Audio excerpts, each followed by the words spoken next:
Hey, welcome to Man Kitchen Recipes. I am Kevin and I'm bringing you this video today. I'm not doing a cook, but I just got notified that the ASMOKE AS350 is limited supply in stock. Now, when I first started doing some videos on this, over Black Friday, it sold out, and then they had a few, and then it was sold out. And I just got notified that they got some of these in. I know a couple of you out there did email me and let me know that you clicked on the link and it was out of stock. So go to the link below, click on the link, see if there's any stock left, and if there is and you're interested in it, I'd say grab it.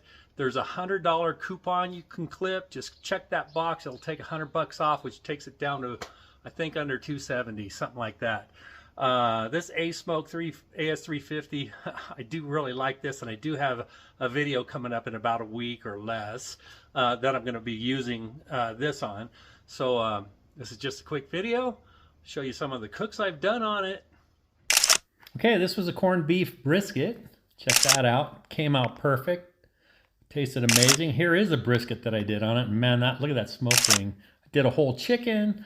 The leftovers, I made chicken enchiladas. I did smoked hamburgers with green chili and blue cheese. So good. Real quick. There it is. I think it's 256 square inches. It does have a tray a shelf that I don't have in here. There's the hopper, holds plenty of pellets, and it lasts for a long time. Yeah, and it does have this pull out for your ashtray to catch your ashes, and you can put liquid in here as well. And so if you're doing a pork butt or something, you can put some water in there, or beer, or whatever kind of fluid you want to put in there to enhance any flavors. Again, ASMOKE comes in this red, orange, and I believe blue. So yeah, if you're interested, gotta hurry. Click the link below, and it'll take you over there. And last I looked, there was still some in stock. So if you're looking for one, highly recommend it. Thanks for watching. I hope you have a great day. And if you're looking for it and you get it before it's out of stock,